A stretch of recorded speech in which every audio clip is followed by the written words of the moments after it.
He sat at my dining table like he still had the right. My father.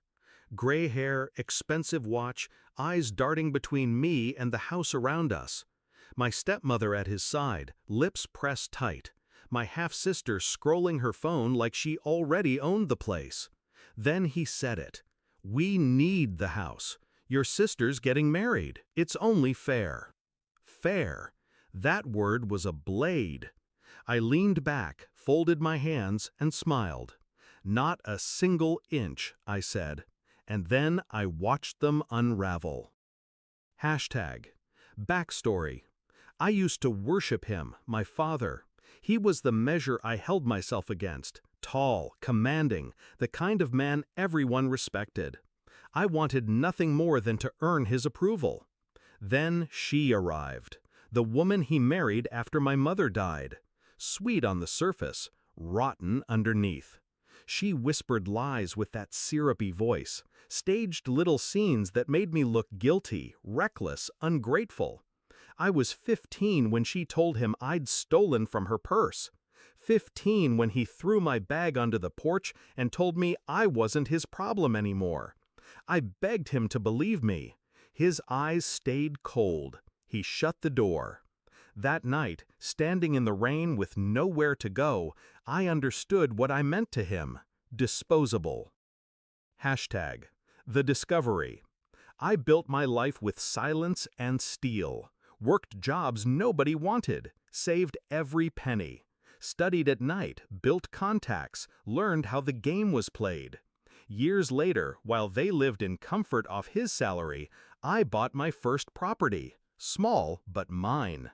Then another, until this house, the one they now wanted.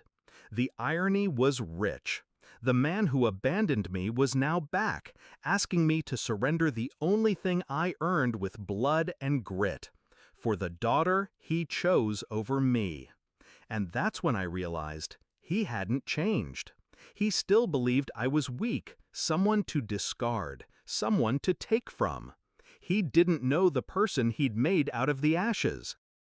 Hashtag. I could have thrown him out right then. But revenge isn't in the shouting. Revenge lives in precision. I dug. My father's retirement fund? Dwindling. The business he relied on? About to fold. My stepmother's spending habits? Ruthless. They weren't coming for my house because they wanted it. They were coming because they needed it. And my sister? She wasn't innocent. She was the one sending me smug little messages about how family should help family. The same family that left me on the street. They all thought I was still that 15-year-old with no power. They had no idea. Execution. First, I secured every document. Title deed locked. Mortgage cleared. The house wasn't just mine, it was untouchable. Then I reached out to the lawyer who handled my father's old estate. Quietly, efficiently. I learned that the stepmother had been siphoning money for years, hiding it in accounts my father couldn't touch. I let him discover that truth on his own.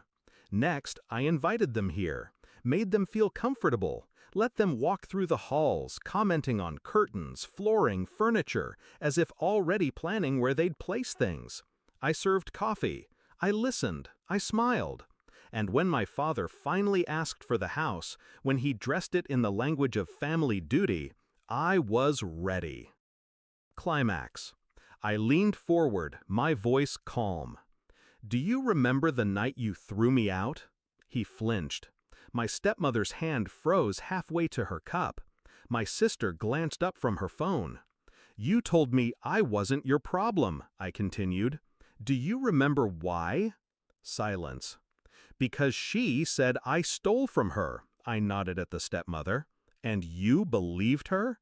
No questions, no chance to defend myself. 15 years old, and you left me on the street." My father's jaw tightened. My stepmother tried to speak, but I cut her off with a look. "You want this house?" I said, voice low, steady.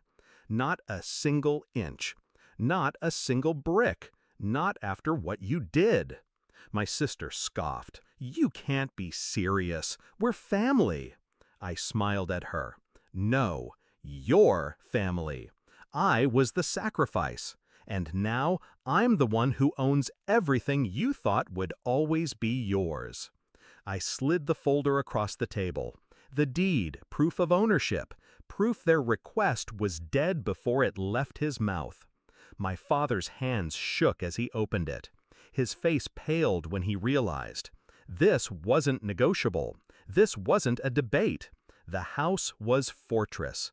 Mine, forever out of their reach. Resolution. They left in silence. My stepmother first, eyes darting like a cornered animal. My sister muttering curses. My father last, pausing at the door like he might turn back, say something. He didn't. When the door closed, I sat alone in the quiet and let the moment wash over me. For years, I carried the weight of his rejection, the scar of that night. But tonight, I laid it down. He thought he could come back and take what I built. He thought I was still powerless.